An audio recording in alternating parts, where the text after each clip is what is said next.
Eh bien bonjour, aujourd'hui, amis youtubeurs, youtubeuses, je vais vous présenter la mini pelle, la sauterelle de chez Bachalu. Comme je vais vous le faire voir, si on peut le voir sur l'étiquette, le chargeur plus, voilà. C'est la M72, 900 kg à l'arrachement, et elle est commercialisée sous le nom de soubrette. Soubrette, moi j'habite en Creuse, et je l'ai acheté à Limoges, dans les établissements Milmat. Ils le commercialisent sous le nom de soubrette, parce qu'ils achètent tout le cadre non monté, ils le montent eux-mêmes, ils n'ont pas le droit de la commercialiser sous le nom de sauterelle. Alors voilà. Ici, c'est pas celle qui est tournante, elle est montée sur châssis fixe. Par contre, c'est de la très très bonne ferraille, rien à dire là-dessus, la solidité, 8 mm d'épaisseur, du double fond en 8 mm d'épaisseur, c'est pas du fer à ferrer les ânes. Alors moi sur cette machine j'ai quand même fait des modifications, pas mal de modifications. Première modification que j'ai fait, c'est les dents du godet. J'avais un godet de 30 qui était fourni là, et un gros godet de terrassement de 80 cm là, pour charger directement sur le bras. Alors les dents qui étaient sur les godets là, moi vous voyez il y a vraiment de belles dents, mais à l'origine c'était vraiment de la vulgaire ferraille et qui ne dépassait que de à peine 2 cm, et ils ont été très très vite usés dans la pierre, elles n'ont même pas tenu le choc. Alors, petite pause, je vais vous faire voir les dents d'origine. Alors, nous revoici, et voici la dent d'origine. Vous voyez, elle dépassait, voilà, à peine de 2 cm. Vous voyez, voilà. Et moi j'ai refait les dents avec de l'acier ultra trempé. En fait c'est un morceau de... Attendez, je vais faire une petite coupure là aussi. Alors voilà, j'ai taillé des dents dans de l'acier, dans de l'Ardox 400. En fait c'est la lame d'usure de godets de pelleteuses, de grosses pelleteuses. Par contre, pour tailler les dents, j'aime mieux vous dire que les disques à tronçonner, ça me les a bien eu. Hein. C'est très difficile. Enfin, le plus dur encore, ça a été de tailler les dents, d'enlever les dents d'origine. Ça, pour moi, ça a été le plus difficile. Et cet acier là, l'Ardox là, je l'ai trouvé moi ici à Guéret, j'habite à Guéret dans la Creuse, chez un fabricant un réparateur de pelleteuses qui s'appelle Hydroland. Ils ont été très très sympathiques. Ils m'ont vendu un bout de 60 cm de long pour 30 €. Vous voyez, c'est pas la ruine. Hein. Franchement, ils ont été très très très sympathiques sur ce coup-là. Alors ça c'est la première modification. La deuxième modification, moi j'ai augmenté un petit peu la lame pour pousser la terre. Vous voyez là, ici j'ai remis une bande de ferraille au-dessus. Moi c'est d'origine, hein. Elle est vraiment solide, elle est en 8 mm d'épaisseur. Mais par contre elle n'était pas très haute, alors moi je l'ai augmentée en hauteur, et ce qui me permet de pousser beaucoup plus de terre. petite coupure. Alors il s'agit de ma première vidéo, alors je n'ai pas trop l'habitude, j'avais oublié mon mètre. Alors la lame, moi je l'ai augmentée de 8 cm. Ce qui fait que maintenant j'ai un très bon... et je peux vous dire que ça pousse vraiment... là c'est vraiment du costaud. Alors que dire sur cette pelleteuse, moi j'en suis très content.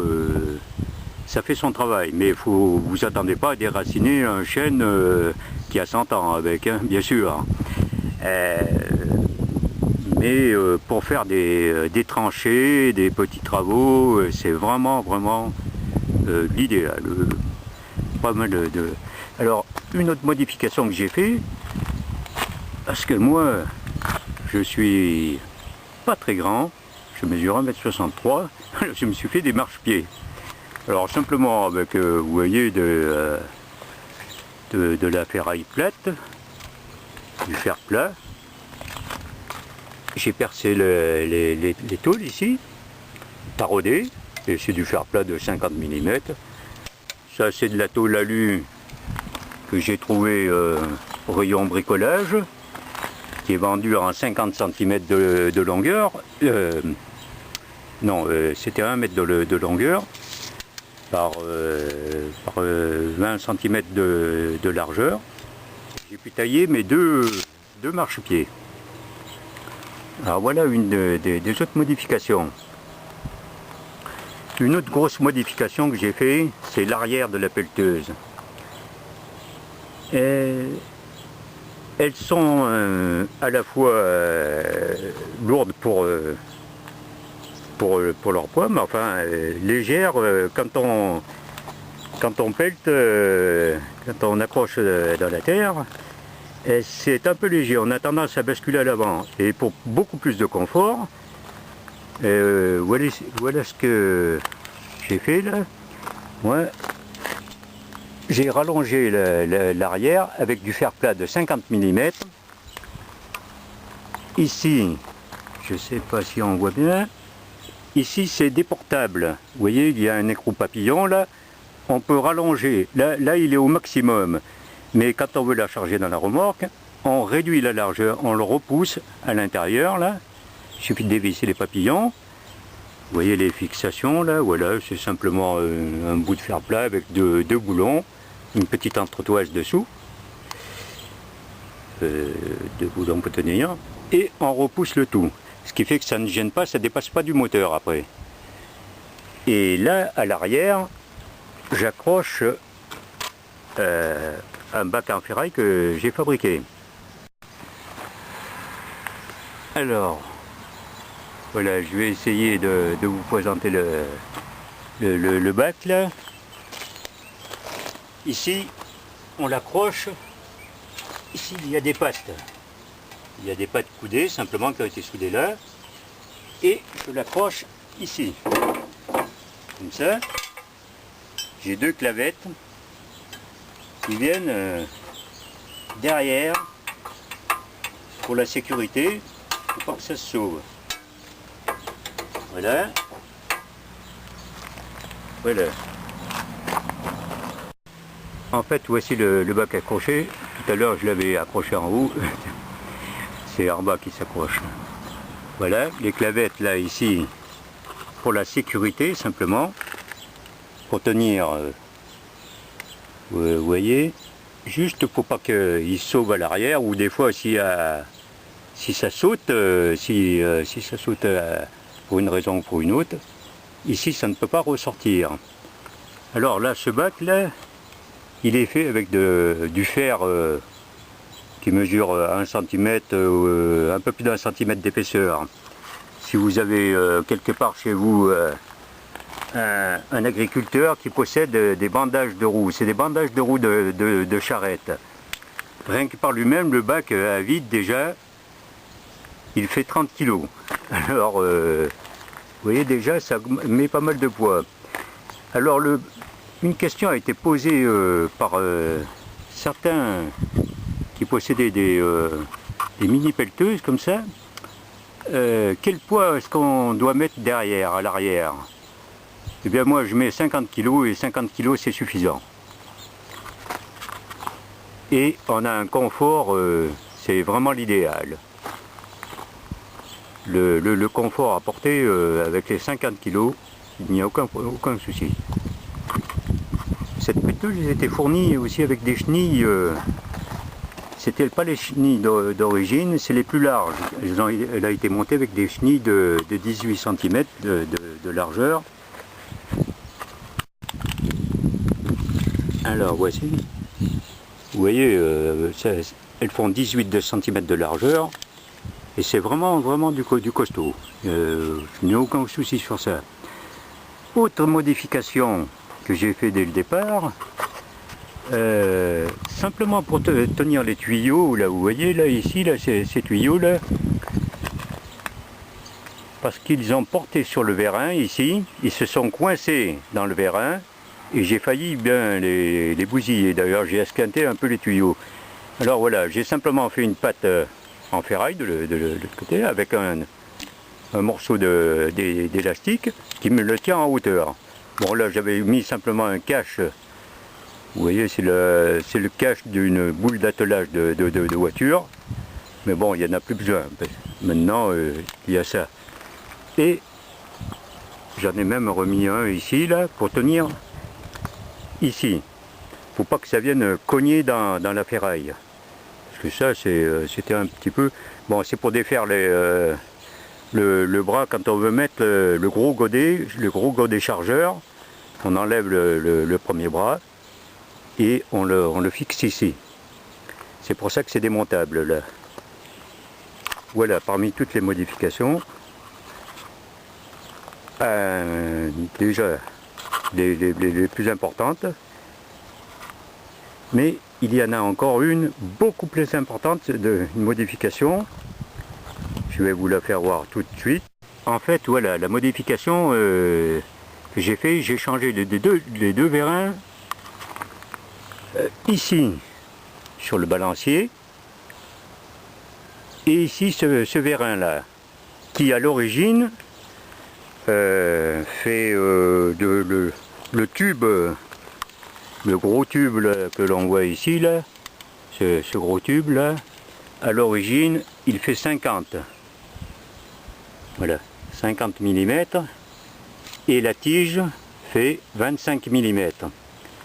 J'ai eu de la chance moi de pouvoir trouver des vérins exactement de la même longueur. Et ici, le fût est de 60 mm au lieu de 50 et la tige fait 30 mm. Et ce qui fait que j'ai démultiplié un petit peu la force d'après les calculs de là où j'ai acheté la ferraille Lardox, là, c'est la même entreprise, Hydroland à Guéret. D'après eux, j'arrive maintenant non plus à 900 kg à l'arrachement, mais à peu près 1 tonne 2. Et c'est le jour et la nuit. Là, par contre, parce que quand je pelletais là, ici, assez profondément dans le tuf, si je tombais un peu dans la pierre, le vérin avait tendance à faire à moigner un peu. Et là, aucun souci, pas de problème. Là maintenant, ça y arrache sans effort. Alors pour mes vérins là, le petit truc c'est que ici la tige étant plus grosse, ici moi j'ai des goupilles de 20 mm. C'est le modèle 2018, mais j'en suis encore à la goupille de 20 mm. Oui, 2018, oui.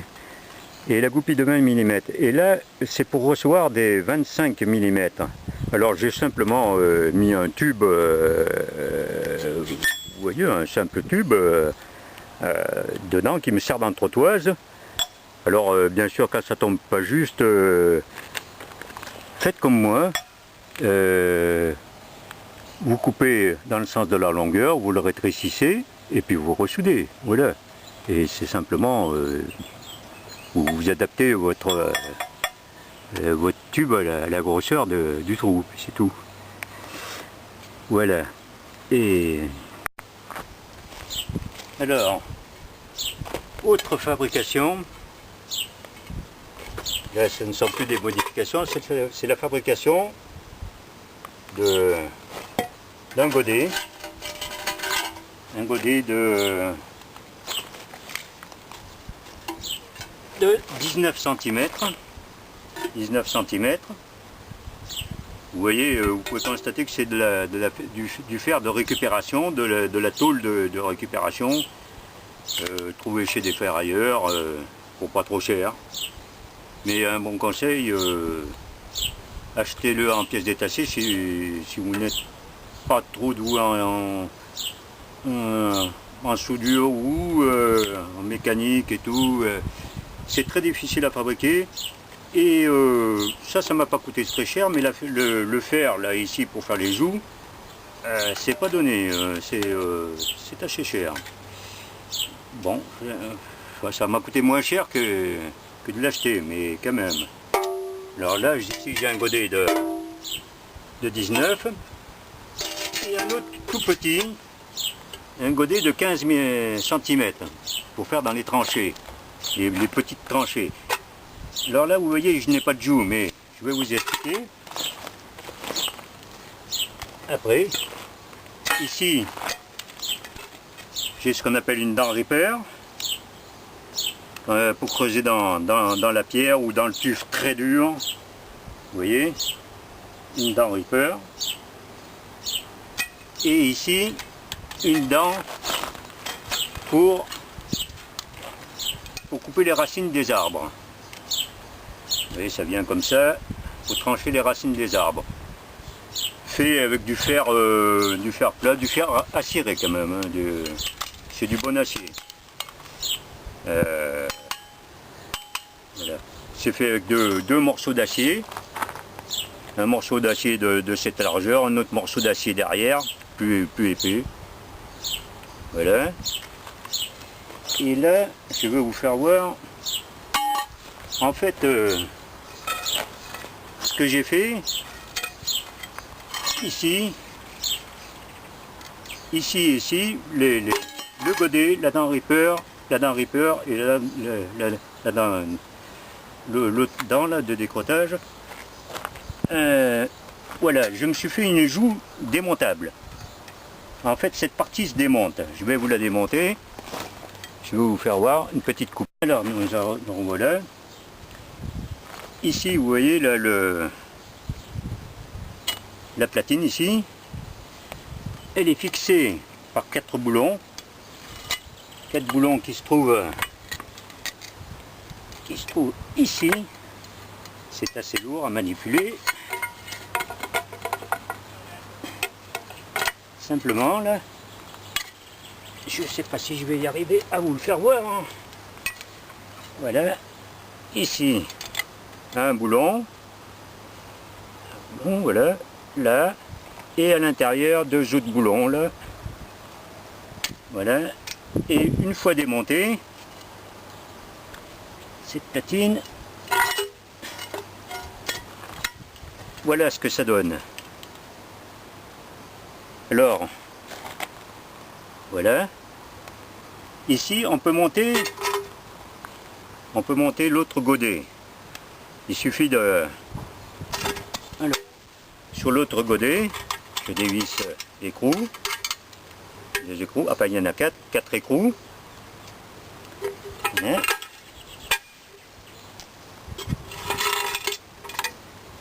Ici, à l'intérieur, c'est cette partie démontable quand même. Vous voyez, je ne sais pas si on le voit bien, mais c'est sur une platine plate en ferraille.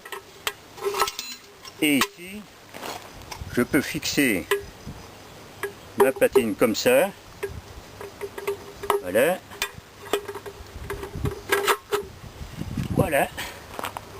Voilà mon godet monté. Voilà. Il me suffit de revisser les écrous là derrière. Là, les 4 écrous. 2 là à l'intérieur, 2 ici là. Et voilà. Ainsi, j'ai une platine pour plusieurs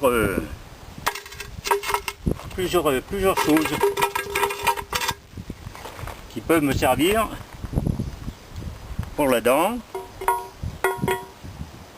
Voilà. Pour la dent. Le voilà monté. Enfin monté. Provisoire comme ça. Pour cette dent. Pour la dent qui coupe. Ici j'ai rajouté à l'arrière 2 boulons qui sont soudés dessus, qui viennent s'emboîter derrière la platine, comme ça, là, et ensuite je monte mes boulons, voilà, mes 4 boulons, ici, voilà, le deuxième boulon, les 2 autres boulons à l'intérieur, et voilà mon autre dent. Voilà. Comme ça, on n'a pas besoin d'acheter tout un tas d'appareils. Nous revoici vers l'arrière on change de programme, vers l'arrière de la pelleteuse, là où il y a le moteur. C'est simplement un moteur de 6 chevaux 5. Je ne sais pas si on le voit bien. Voilà, 6 chevaux 5. Voilà. C'est essence. C'est largement suffisant, hein, de toute façon. Ceux qui craignent que ce n'est pas assez costaud. Alors, un petit truc que j'ai fabriqué aussi qui aidera certains des fois. Parce que pour faire le plein d'essence, c'est sous le siège. Ce n'est vraiment pas pratique. Voilà ce que j'ai fait. Un petit truc tout simple, tout bête. Voilà, pour mettre l'essence. Voilà. Là, il s'agit de tuyaux de 32 mm, des coudes. Ici, un petit, les trucs de plomberie là pour tenir justement les colliers pour tenir les tuyaux. Et ici c'était en plastique assez rigide. C'est la moitié d'une bouteille en plastique, je crois, les pulvérisateurs là. Enfin bon, vous pouvez le faire avec ce que vous voulez. Et pour tenir le tout, il y a un petit morceau d'urite là ici en caoutchouc pour faire l'étanchéité bien comme il faut. Et ainsi, on peut faire le plein tranquillement. On verse l'essence là, on n'est plus gêné quoi. Voilà. Parce que sinon, même si on met un entonnoir ici, l'entonnoir passe difficilement en hauteur. Et c'est très désagréable. Ce n'est pas facile. C'est tout bête. Bon, maintenant on va changer de sujet. Parce que là maintenant, je vais vous faire voir quelque chose qui me tenait aussi à cœur. J'ai vu sur internet, enfin j'ai vu, il y en a qui veulent faire des rallonges, parce que celle-là, elle est prévue pour descendre à donner à 1,10 m. Mais quand on arrive déjà à 1 mètre de profondeur, c'est pas si facile que ça. Alors pour creuser plus profond, eh bien moi j'ai fabriqué carrément un autre bras, un balancier, ce qu'on appelle je crois que ça s'appelle le balancier. Le premier bras là, ici, là, tout complet. Ici, là, ce bras-là, à l'origine, n'est pas très long, là. Il mesure, je crois, au total, je crois 85 cm, il mesure. Et c'est un peu court. Alors moi j'en ai fait un, j'ai commencé à en faire un, de 30 cm plus long. Je vais vous faire voir les... Je vais vous expliquer.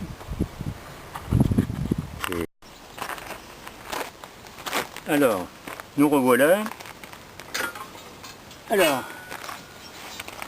voici les pièces que je vous disais là. La pièce en ferraille, 30 cm plus long. Donc ça va venir de là. Vous voyez, là, je gagne en hauteur.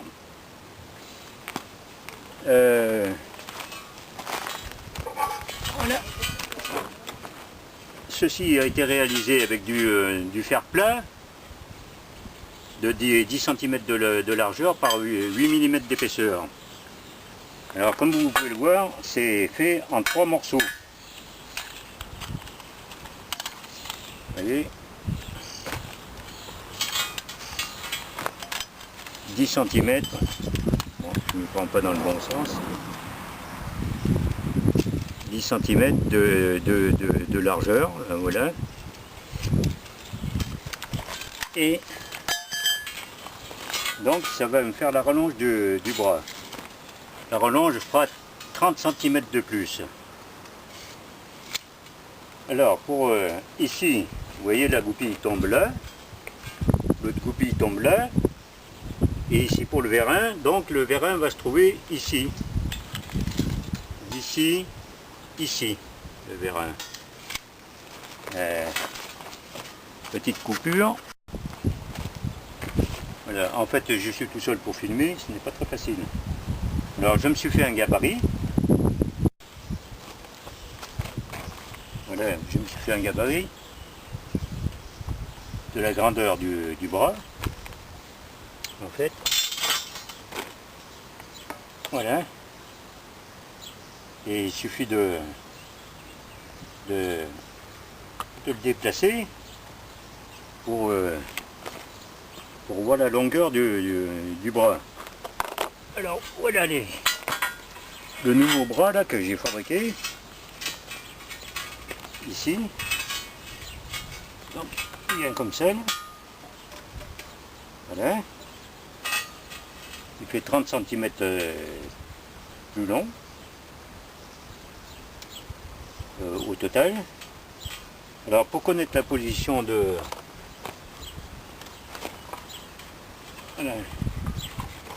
Connaître la position du vérin. Donc j'ai mis ça en bas là. Et j'ai simplement déplacé mon bras là. Mon gabarit. Ici. Ce qui me donne l'emplacement du vérin. Vous voyez? Ici. Voilà. Là, ici, j'ai ma longueur comme à l'origine. Alors après, là, ici, il y a des entretoises qui sont soudées à l'intérieur, des trous qui sont percés. Mais moi, je n'ai pas de machine à laser pour percer les trous. Les entretoises seront simplement soudées côté intérieur. Alors je vous ai passé tous les détails des soudures. Ces plaques là font 10 cm de largeur, il suffit de les ressouder sur de les assembler. Et voilà, vous avez votre nouveau balancier. Alors je vais vous faire voir, voilà, pour les entretoises. Ça c'est un bouchon de bouteille de gaz, une vieille bouteille de gaz. On voit même là encore le filetage là, à l'intérieur. C'est bon pour le morceau du haut là. Ici le plus gros là, qui va être ici. Après j'ai d'autres morceaux de tuyaux, du tuyau que j'ai trouvé. Et le dernier du bas, là où il va y avoir le godet, c'est fait avec plusieurs morceaux de tuyaux. Je ne sais pas si on le voit ici. Attendez, voilà. Là on doit le... on le voit plus ou moins bien. Hein. Voilà, c'est peut-être un petit peu, voilà, comme ça là. Voilà. En fait, bon, c'est fait avec plusieurs tuyaux. Il y en a 1, 2, 3, 4. 4 tuyaux, les uns sont emboîtés les uns dans les autres. Quand ça n'allait pas, que les tuyaux, soit ils flottaient je les agrandissais, je les coupais dans le sens de la longueur, je les agrandissais. Ou soit ils étaient légèrement trop grands, à ce moment-là, je les rapetissais dans la presse, je les resserrais en fait. Un petit coup de soudure, et puis ça y est. Et puis là, ça me fait le gros morceau. C'est le gros morceau qui va en bas pour tenir le godet. Voilà, ici, là. C'est ce morceau. Là où il va y avoir le godet. Et là, il est obligé d'être renforcé, à moins que vous ayez une pièce, que vous pouvez trouver une pièce. Bon, voilà. Après, reste plus qu'à souder.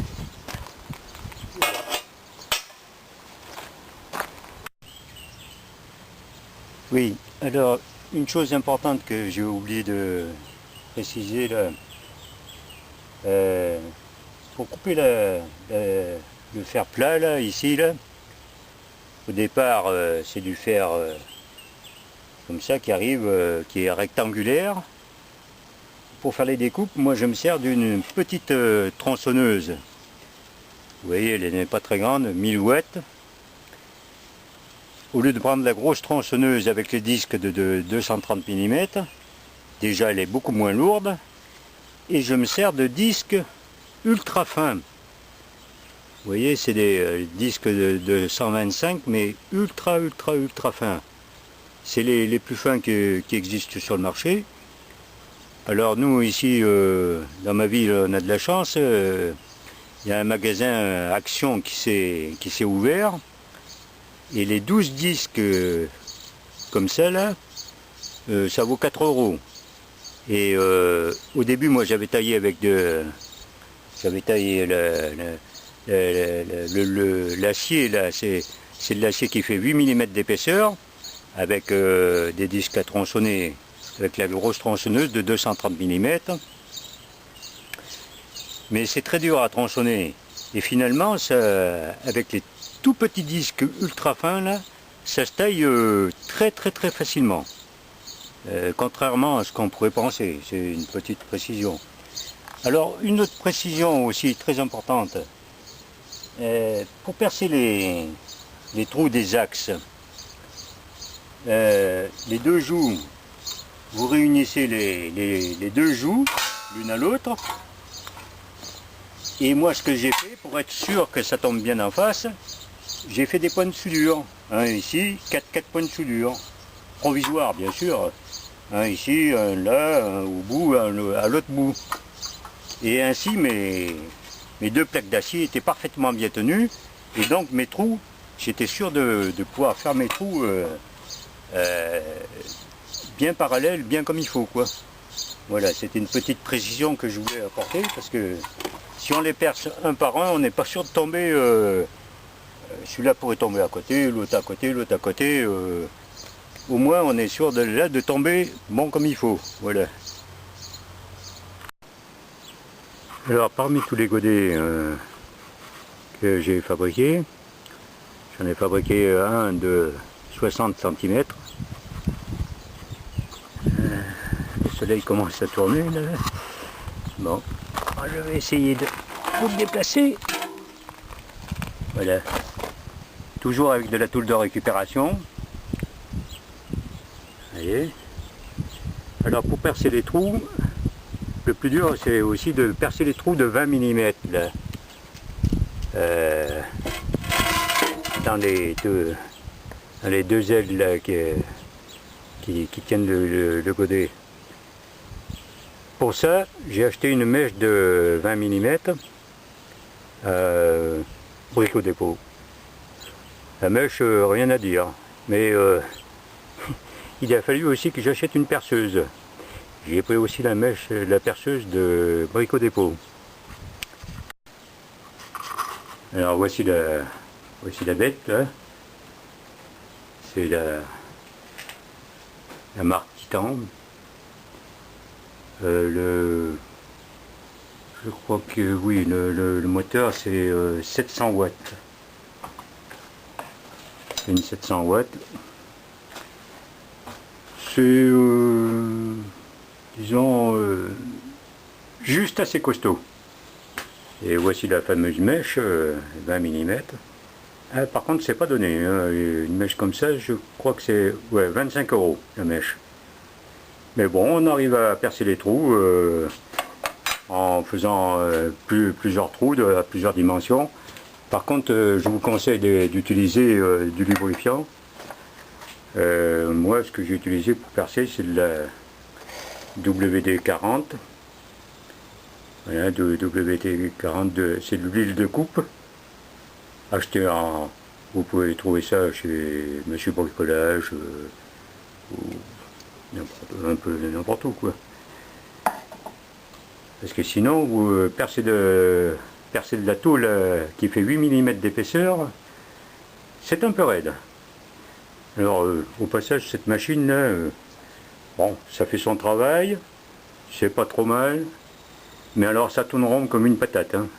Certains sont tombés sur des machines qui tournaient bien rond, ça allait, ils n'ont pas eu à se plaindre.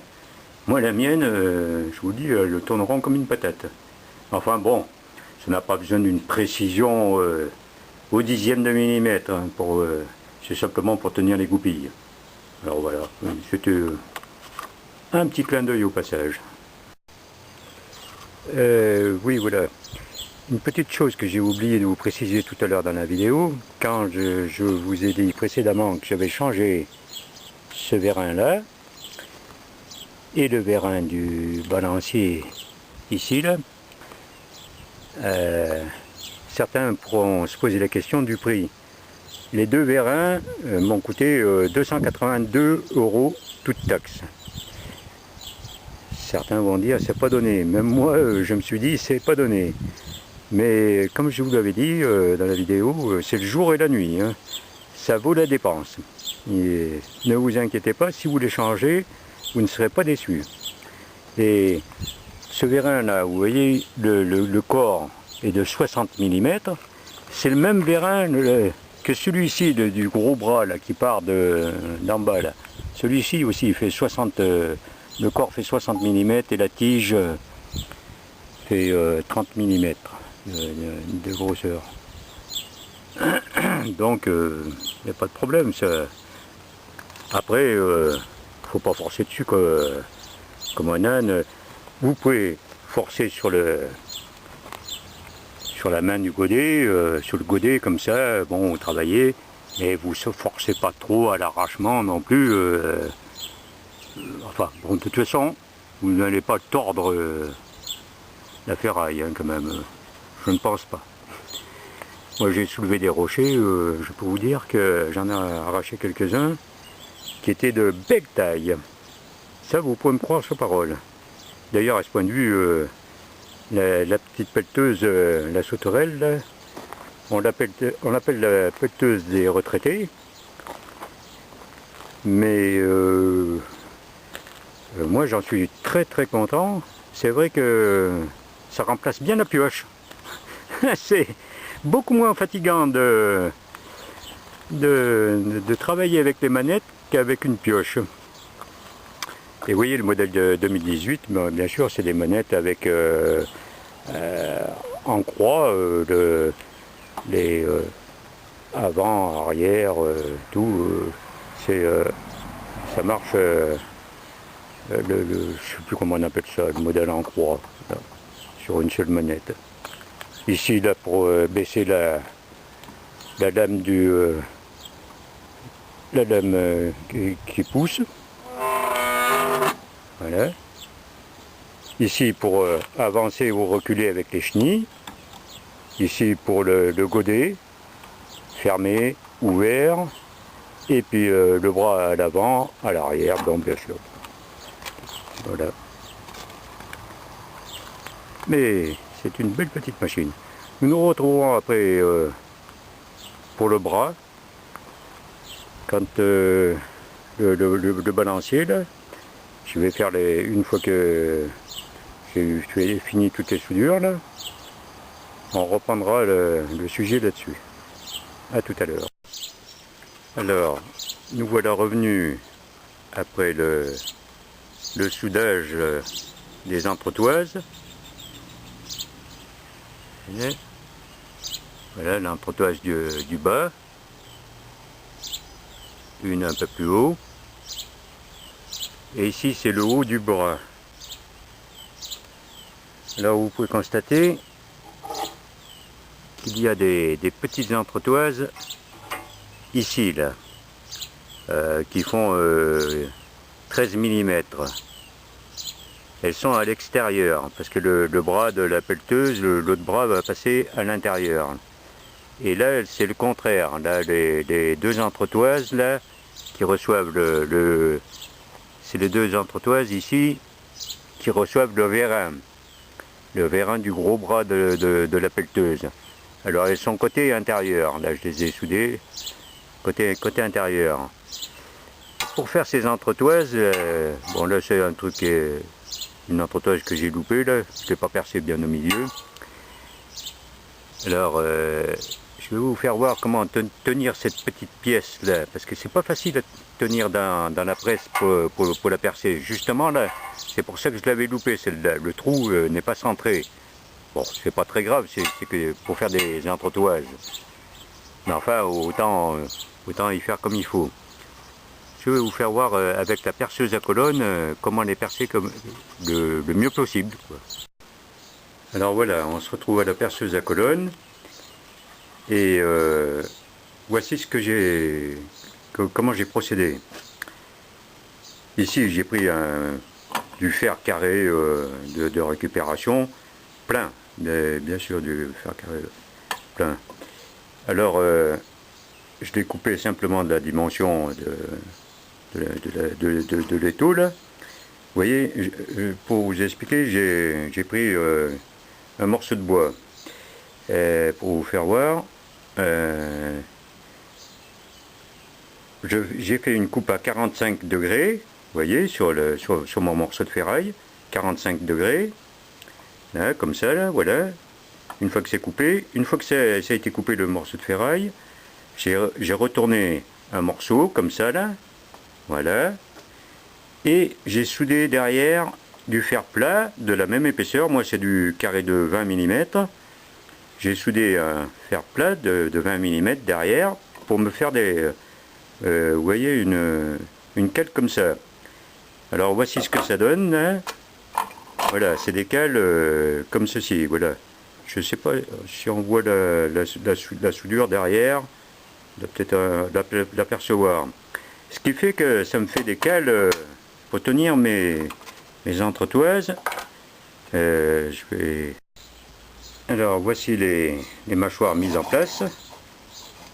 Voilà, on peut les voir. Vous voyez ce que je vous disais, les bacs de rattrapage, là, les entretoises. Au début, moi, j'avais pas ces deux petits trucs en ferraille là que j'ai fabriqués, et je les ai serrés dans la presse, mais ce n'est pas facile. Et là, vous voyez, là, je mets simplement ma bague, enfin mon morceau de ferraille qui n'est pas percé à l'origine, bien sûr. J'ai taillé ça dans du fer rond de 40 mm, du fer de récupération. Là, je mets mon fer, et là, je peux serrer, mais bien comme il faut. Mon serrage se fait au point là, aux quatre coins, au lieu de se faire que sur deux points. Et là, ma bague, là, ici, mon morceau de fer rond, d'ailleurs, si vous avez n'importe quel fer rond à faire, à percer, là, il est parfaitement maintenu. Et là, après, vous pouvez percer sans problème. Voilà. Vous voyez, c'est une petite astuce que je voulais faire partager. Bon, certains me diront, ça fait longtemps qu'on connaissait ça, mais moi, je n'y avais pas pensé sur le coup. Voilà. Alors, nous voici arrivés au montage du bras, là. J'ai fait des soudures, toutes les soudures, à peu près les entretoises, là, je les ai soudées à l'intérieur, là. Pratiquement fini.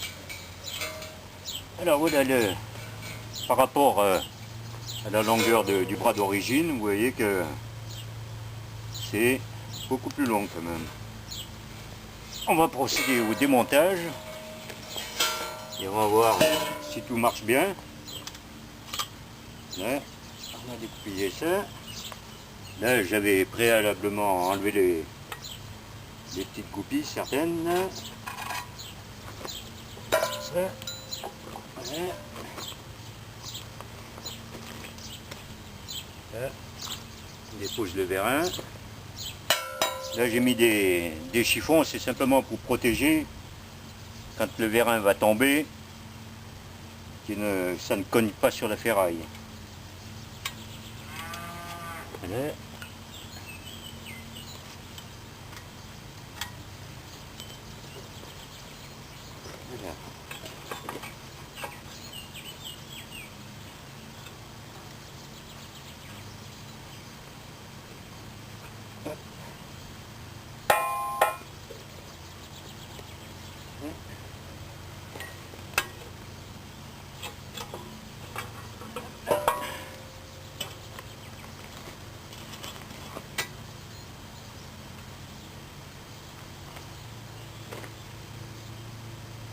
Voilà.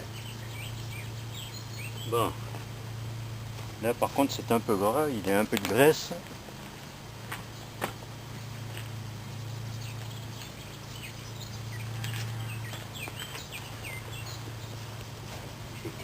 J'ai été chercher un chiffon pour m'essuyer les mains. Hop.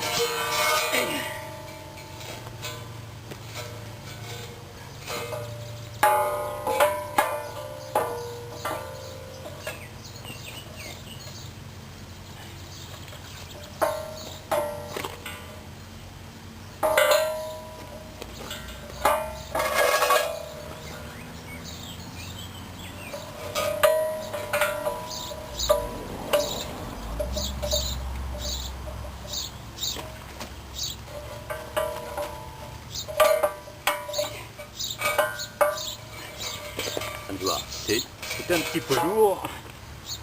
Là. Alors voilà le bras monté. Bon, étant donné que je suis tout seul pour le monter, j'ai fait une petite coupure. Je vais vous faire voir la différence par rapport au bras d'origine.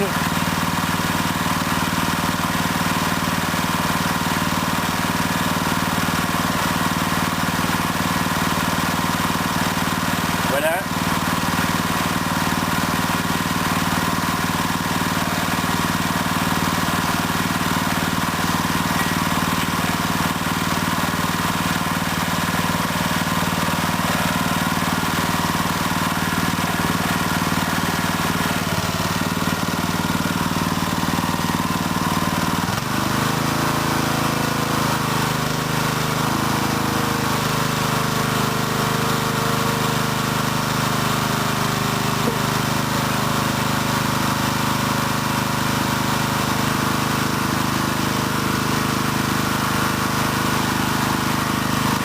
Alors voici la flèche une fois montée. Bon ben je vais mesurer à quelle hauteur est-ce que ça monte. J'avais un peu de mal à charger dans une benne qui est derrière les tracteurs, enfin dans des bennes qui vont derrière les tracteurs, pas les gros tracteurs. Mais là je pense qu'avec les 30 cm de plus, là il n'y aura aucun souci. Je vais mesurer la hauteur maintenant du godet par rapport à ça.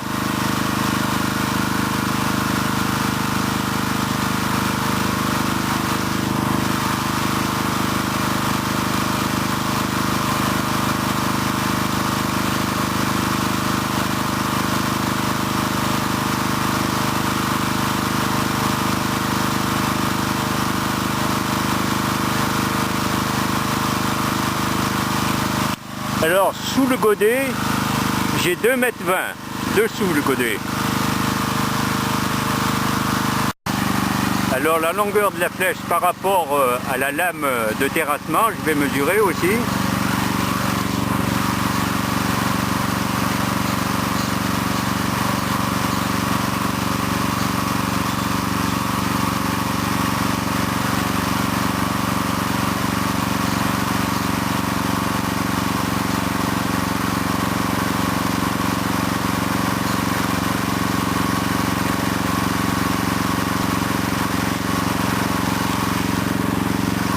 par rapport à la lame de terrassement, j'obtiens 2,20 m aussi, autant du godet. Voilà.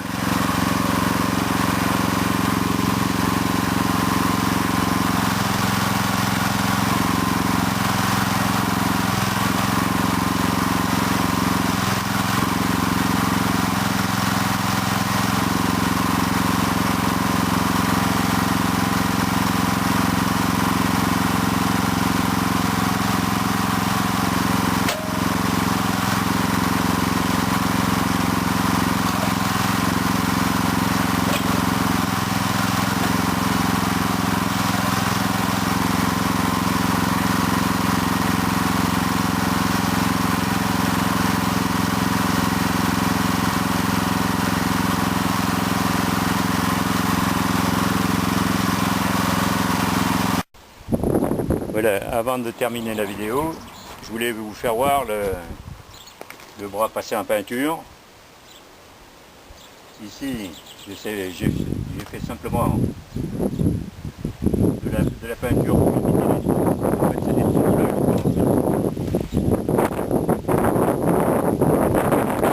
Précédemment, voilà la différence entre le et la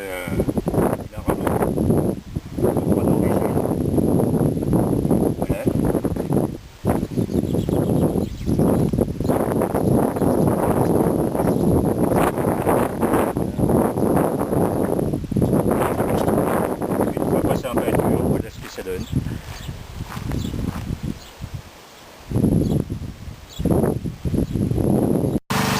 Alors, une autre chose, certains se sont demandé si on pouvait mettre les godets à l'envers pour pelleter dans le sens inverse.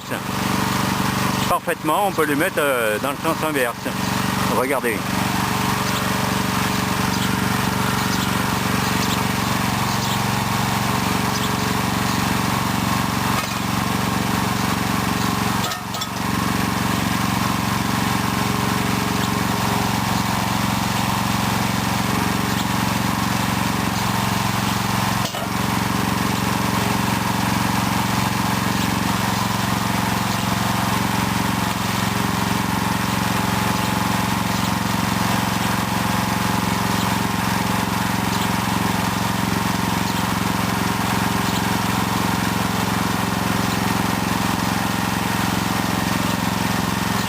Voilà, vous voyez, on peut parfaitement le pelleter à l'envers, dans le sens inverse.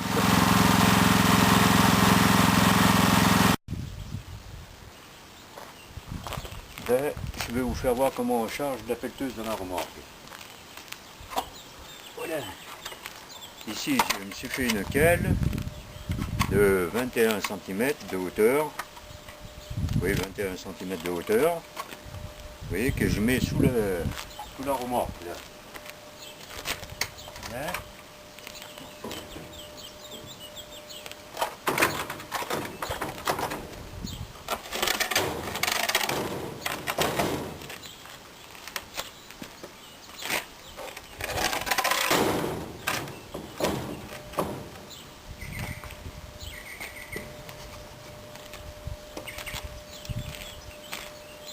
Voilà, ce qui fait que la pente est moins raide à monter.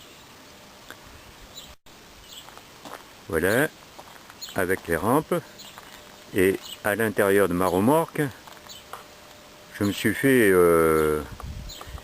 un plancher, disons, parce que les planchers des remorques qui sont vendus sont tantôt très fines, et pour répartir le poids, vous voyez, j'ai fait simplement un plancher. Comme ça, au moins on est sûr de ne pas déformer toute la remorque. Alors vous allez voir le système pour monter la remorque. Une fois arrivé au milieu, à peu près des roues, je vais simplement, avec le godet, m'aider avec le godet de la pelleteuse. Je vais soulever la remorque. Enfin, je vais faire basculer la remorque pour pas qu'elle retombe d'un coup. Parce que si on recule en une seule fois, si la remorque tombe, elle risque de tordre le timon.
Voilà la pelleteuse chargée, vous voyez.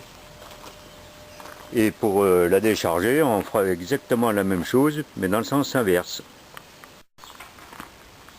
Oui, voilà, alors maintenant on va procéder au déchargement de la machine.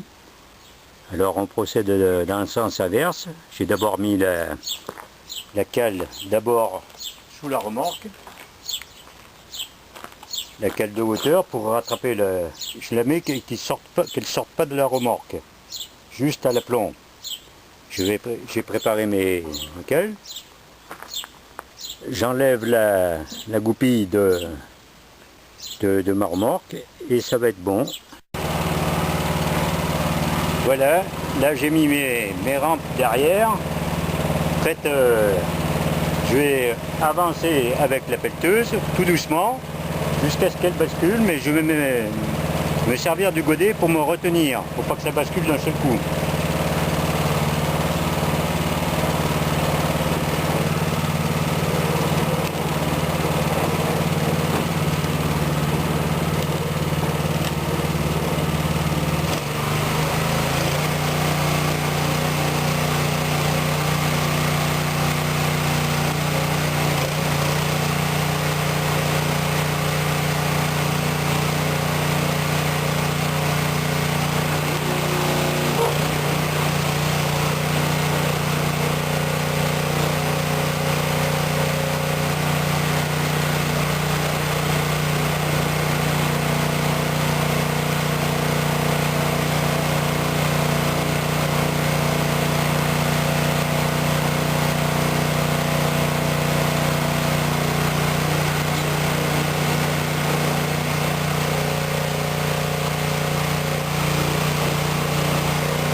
voilà, l'opération est terminée.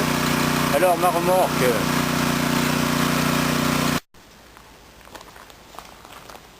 là, oui, je vous disais, ma remorque, elle mesure, c'est une remorque de 500 kg. La longueur 2 mètres.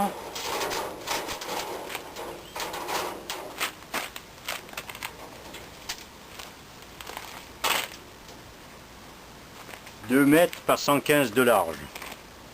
Et mes rampes là, elles font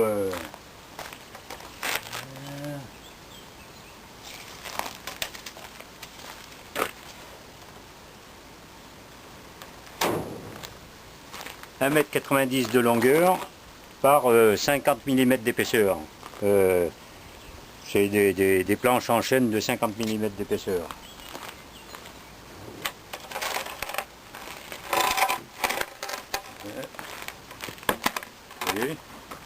Là j'ai simplement mis 2 guides de chaque côté, des fois pour pas que les chenilles sortent un peu sur le côté. Voilà. Vous voyez, là, hop.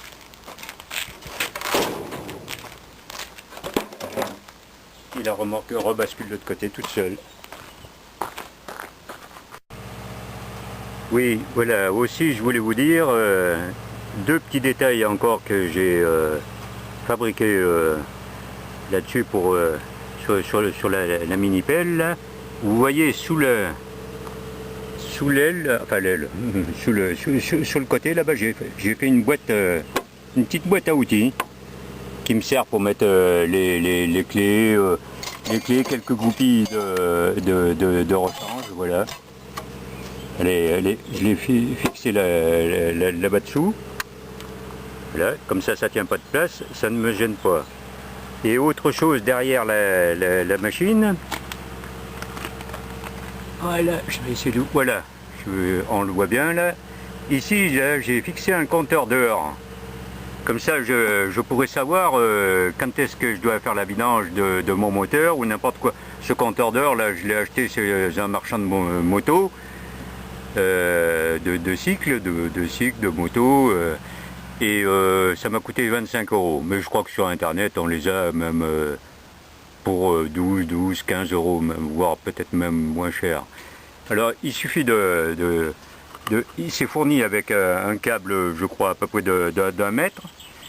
Il suffit de le relier à la bougie.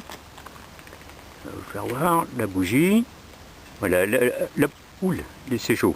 La bougie se trouve là-dessous. Alors ce fil là, il se termine par un tout petit... Bon, moi je l'ai protégé le câble. C'est un tout petit fil qui fait 3 mm de grosseur. Et il suffit de l'entourer autour du fil de la bougie. Et attention, sans dénuder le fil de la bougie. On l'entortille autour. On fait une dizaine de tours autour. Et puis pour le tenir, on met du Chatterton ou des Serflex électriques. Et l'électricité passe à travers le fil de la bougie. D'ailleurs, si vous ne me croyez pas, une fois le moteur démarré, si vous posez les doigts sur le fil de la bougie, vous verrez, vous ne recommencerez pas une deuxième fois. Moi je l'ai fait une fois, ça m'a servi de leçon, et il y a longtemps pourtant de ça, hein, mais je m'en suis souvenu. Alors l'électricité passe à travers le fil comme ça, et vous avez votre compteur d'heures. C'est pratique comme ça, il n'y a pas de problème. Autre chose, comme j'ai fait, vous voyez là, j'avais fait pour tenir le panier là derrière, là, comme je vous ai expliqué là, avec, moi il est démontable, enfin il vaut mieux qu'il soit démontable. Je peux le régler en longueur, comme je vous ai dit. Là je le sors pour mettre le contrepoids. Plus c'est sorti, moins vous avez besoin de mettre de poids à l'arrière. C'est pour ça qu'avec 50 kg, voire même 40 kg, c'est suffisant.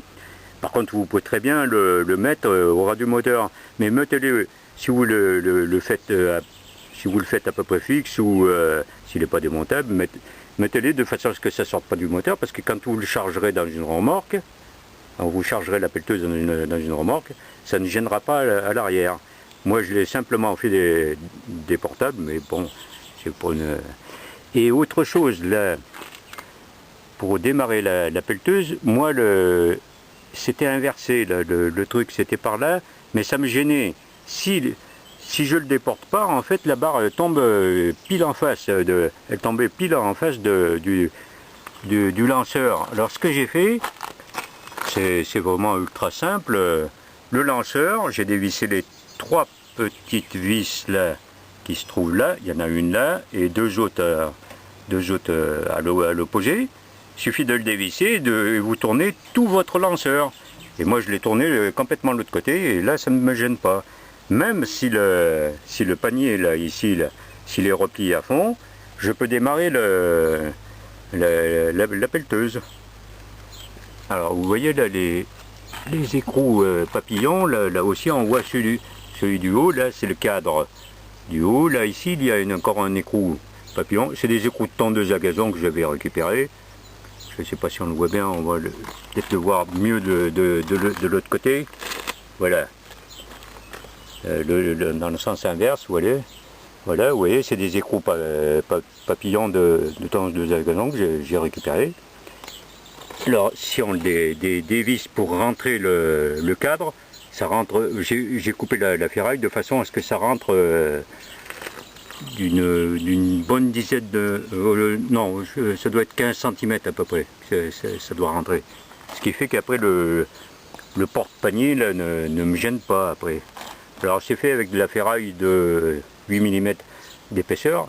Ça a intérêt à être costaud, hein, parce que pour supporter quand même le poids et puis avec les vibrations, bon, il vous faut pas de la simple tôle, mais moi ça fait 5 cm de largeur par 8 mm d'épaisseur. Si vous avez un petit peu moins, si c'est du 40, ça sera suffisant.